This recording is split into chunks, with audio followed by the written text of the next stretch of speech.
drop dead, get sick afterwards. That vaccine's like no other. It's going to go in you, it's going to change you forever. Are you going to have it? No! Are you going to let your kids have it? No! Are you going to campaign for the children in care? Are you going to campaign for the elderly that are being coerced to want it? Now we have a very special guest. He spoke out. He's a 35-year surgeon with the NHS. He's been working for the NHS as a surgeon for the people. He spoke out against what was happening. And what did they do, this farmy man with a mortgage, with children in independent schooling? They pulled the rug from under it. They suspended it in a Mickey Mouse General Medical Council. Mickey Mouse courts. They're going to strike him off. Do we care about the GMC? Do we care about the wonderful Dr. Adil? Let's hear it for Dr. Adil!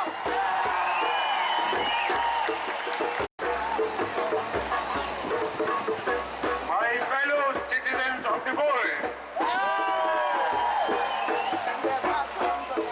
distinguished guests, organizers, and professionals,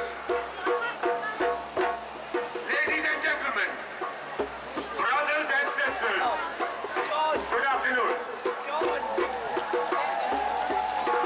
It's an honor and privilege to welcome you all at the glorious get-together at the heart of the world, Trafalgar Square in London.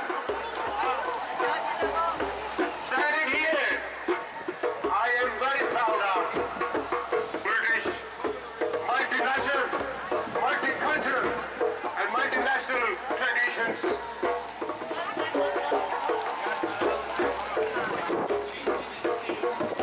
First of all, let me pay my gratitude for my unusual presence at this podium. Our homes may be thousands of miles apart, but our hearts are beating together today, and we are together.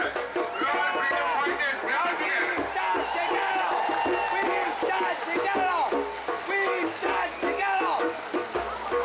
I am very proud of you.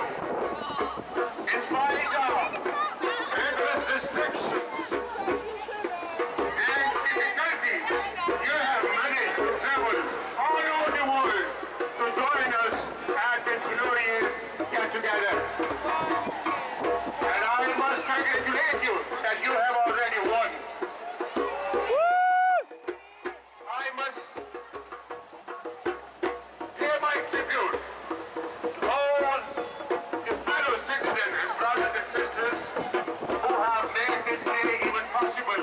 And on top of that, my heart goes to the organizers and the wonderful people who have done day and night efforts to make this day even possible.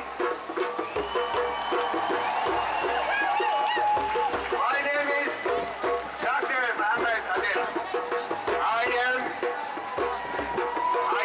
the surgeon with 30 years of unblemished career working for the NHS in this country.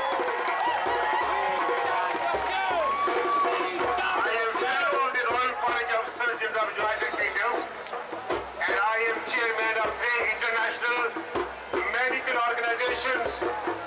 Recently, we have established World Doctors Alliance.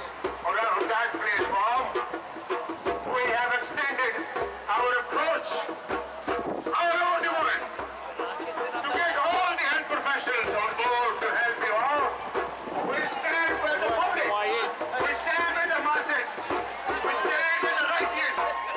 We stand with the good leaders. We stand with the freedom fighters.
nursing and the care homes with inadequate facilities.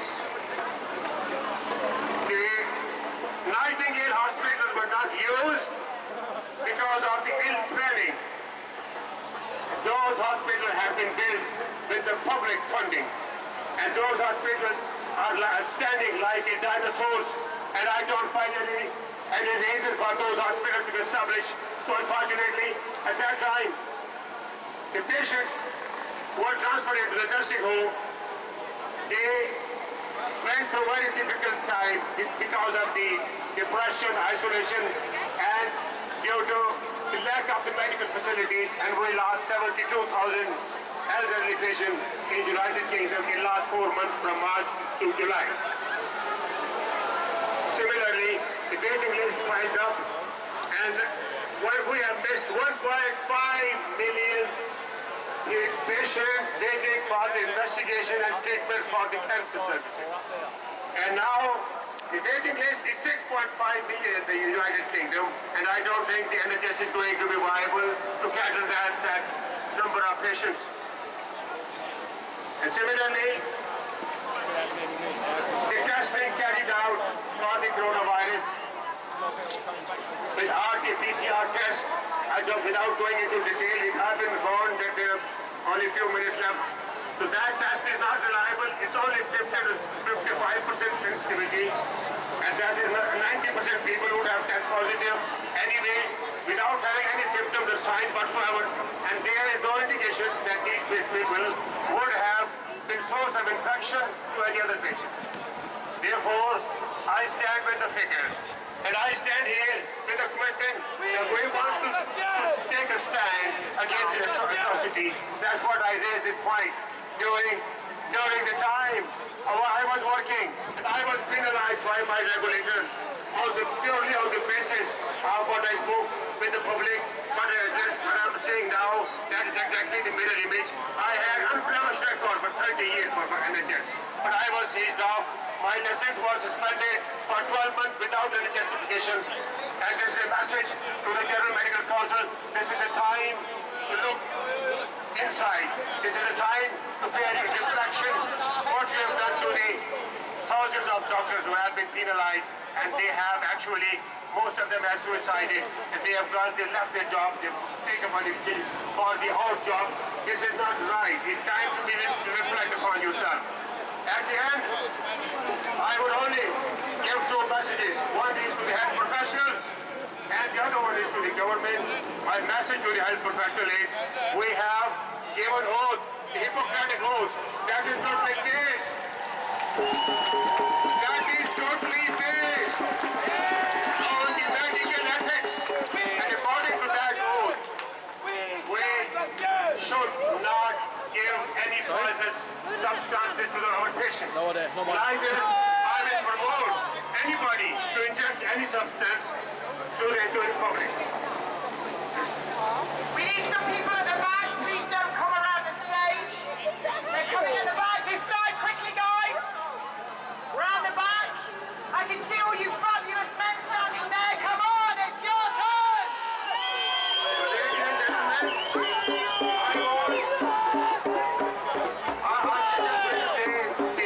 the medical ethics says do no harm to your patient. I've no idea. That's what we're standing for. And my message to that professional is, in the end of the day, Magic banana come out of we will nowhere. remember not the words of the enemies, but we will remember the silence of our friends. And message to my public is, our greatest glory is not in never falling. Our greatest glory is not in never falling, but in rising every time we fall. Thank you very much for listening to me. A big round of applause for Dr. Mohammad Adil.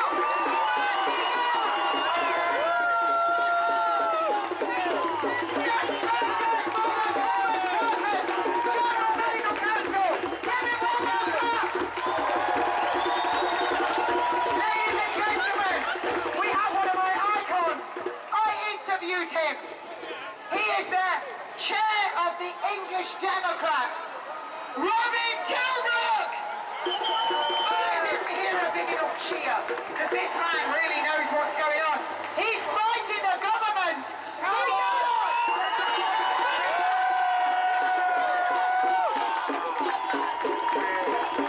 Robin, are you single? Certainly not, Kate. Ladies and gentlemen, as Kate said, I'm the chairman of the English Democrats. We need some of you gorgeous men. You're all failing. Don't be putting your names on a postcard to me. Get yourselves round the back quickly. They're going to shut us down. You want to hear what Robin's doing? Please don't come across the stage. No, get off the stage, sir. We don't know you. Go round the back. Please, guys, round the back. You want to hear what Robin's going to say? We're peaceful. We feel we need a voice for England. If you think about the way that the coronavirus legislation has been dealt with, we have got Matt Hancock. Matt Hancock, anybody?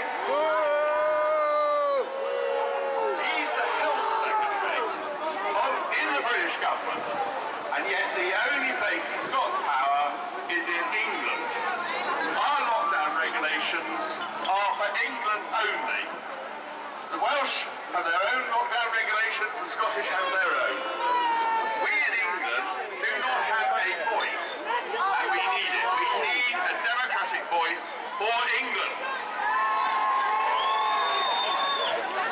But ladies and gentlemen, as Kate said, I'm also a solicitor, and I am trying to bring a case to court to challenge the government on their illegal, unconstitutional behaviour.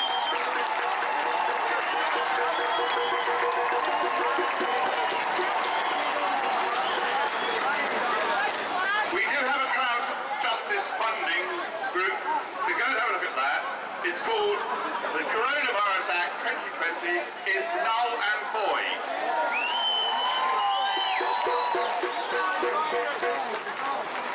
The legislation, ladies and gentlemen, it's worth thinking about the timeline of how we got here, because it tells you quite a lot about what's actually been going on.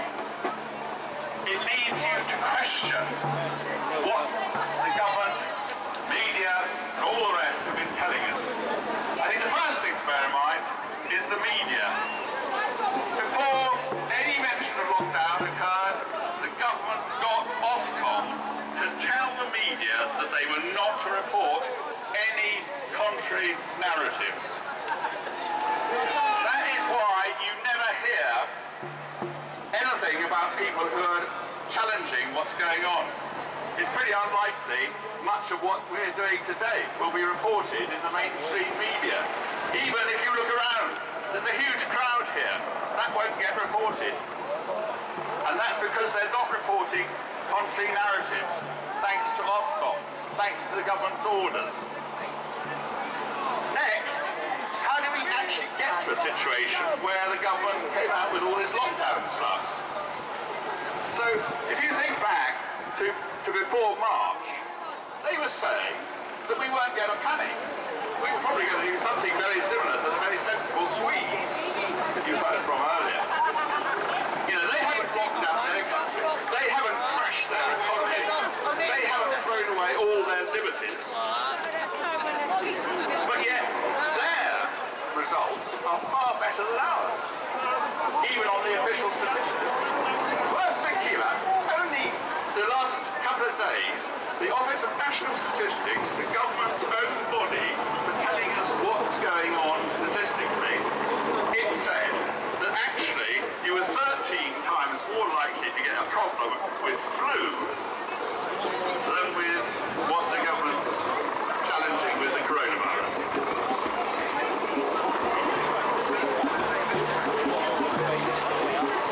I want to correct one thing about Sweden. Our numbers are much better than official because we are world champions in one sport that is killing the elderly. As an old Viking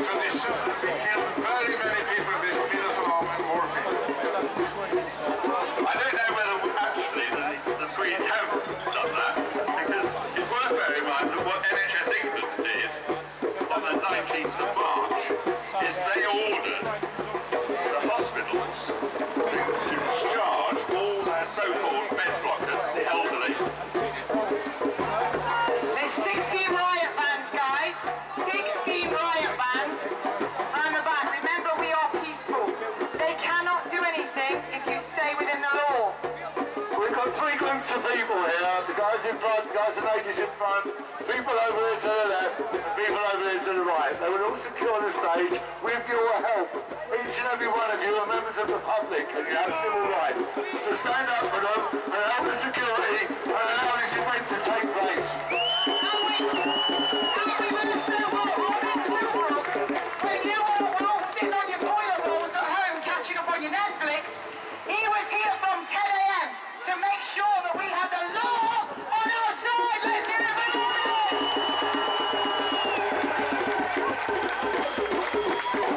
Thank you, ladies and gentlemen. So I was saying about the 19th of March order. The NHS England, at the government's direction, no doubt, though nobody put their names to it, it ordered the hospitals to discharge the old people into the old people's homes, even if the doctors knew they had got coronavirus. So it's now thought that something like 20,000 people died in the old people's homes, mostly as a result of that either reckless or deliberate order. So I think we certainly present a good challenge, if it's a good one, to the Swedes in terms of doing down our old people. It's a disgraceful situation that should have happened. But think back to the 13th of March, because that was the day. In the morning, the government was still saying, don't panic. They were going to have the Cheltenham Race Festival and various football and other sporting matches. By the afternoon, they were full panic, and they were saying they were going to stop us having elections until next year. Now just think about that, ladies and gentlemen. Stop us having elections in a country that is proud of being a democracy. We didn't stop having by-elections in the First or the Second World War. We had a general election when we were at war with Japan in 1945.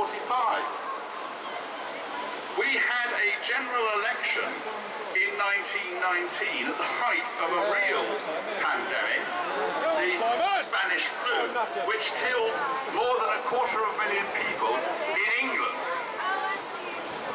We had a general election, ladies and gentlemen, whilst that was going on. This government, this state, the powers that be, they've said we can't have an election until next May. Any election, not even a by-election. That tells you quite a lot about where we're going, I think, with our politics, if we don't do something about it. We're getting back to the development. So 13th of March, they're starting to panic, they say. 23rd of March, Boris comes on television and tells us that he's locking the whole country down with immediate effect. Boris had no power as Prime Minister to lock the country down. No power. It was a bluff. It wasn't true. But we then started getting the police and so on enforcing it as if it already was true. 23rd of March was when he said that. The very next day in Parliament they produce their emergency legislation, which they say is their emergency legislation, the coronavirus bill. 370 pages of it.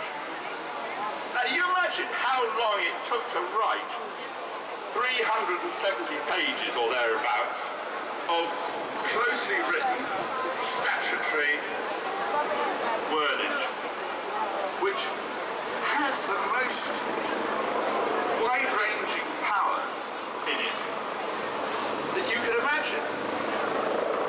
It is far wider in terms of the powers granted to the executive, to the government, than anything that was granted in either the First or the Second World War under the Emergency Powers Act or the War Powers Act. It is that far-reaching. It is enormously powerful. the ministers can now rewrite the law without talking to anybody about it, without dealing with it, Parliament, letting us know that that's what they're doing. They can just rewrite the law. They've rewritten the law on various things that have nothing whatsoever to do with the coronavirus or any alleged emergency. That's the next thing, though, ladies and gentlemen. The government has refused to declare this as an emergency. Now, why is that, I ask? Well, the answer is, if they had called it an emergency, then there was already an Emergency Powers Act, the Civil Contingencies Act. The Civil Contingencies Act, however, allowed Parliament to remain supervising and observing and generally involved in the process of producing regulations. Boris and his government clearly didn't want Parliament to have any role in deciding what was going to be the regulations that we're supposed to be all complying with. He didn't want there to be any democratic input into it. So, what does he do? He pushes for Parliament to pass the Coronavirus Act in 2 days without reading. They got no chance to read 370 pages of it. It was just passed on the nod. These immense powers. Did you not see the thing they done the 10th of September? What happens then reveals everything you need to know about how bad the emergency was, how much it was essential to pass that legislation straight away in those 2 days. Because the very next day, the government produced the first of their coronavirus regulations. And they produced that under a 1984 Act. 1984, ladies and gentlemen. For those of you who've read the book 1984, we're in a country ruled by regulations from a 1984 Act. And rightly so, because those regulations are really wide-ranging. They are almost a destruction of all our liberties. And that's been done under regulations, under an act that was about dodgy goods coming in from the docks where they were infected and things like that. It wasn't about locking down the whole country. So we had all these regulations. The latest ones published at 10:30 on Sunday night. They are so complicated, ladies and gentlemen, that even as a lawyer over 30 years, it's quite hard to read them and understand what on earth they're talking about. They are really complicated. Why are they so complicated? It seems to me it's obvious. The government doesn't actually want us to know what our rights are. They just want us to do what they say, be sheep, wear the masks, and do as we're told. I'm not very keen on wearing a mask, but if I'm going to wear a mask, I'm going to wear this one. I'm going to wear this one. What do you think?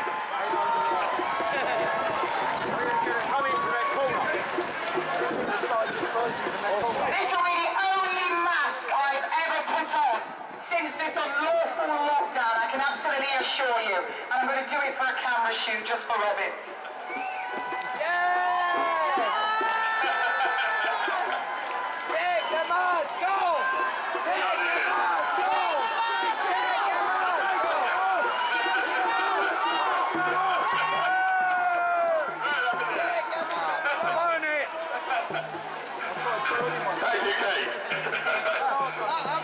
Our beautiful model.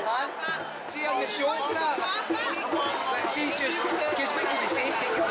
Doesn't it tell us though, what lies we're being led by?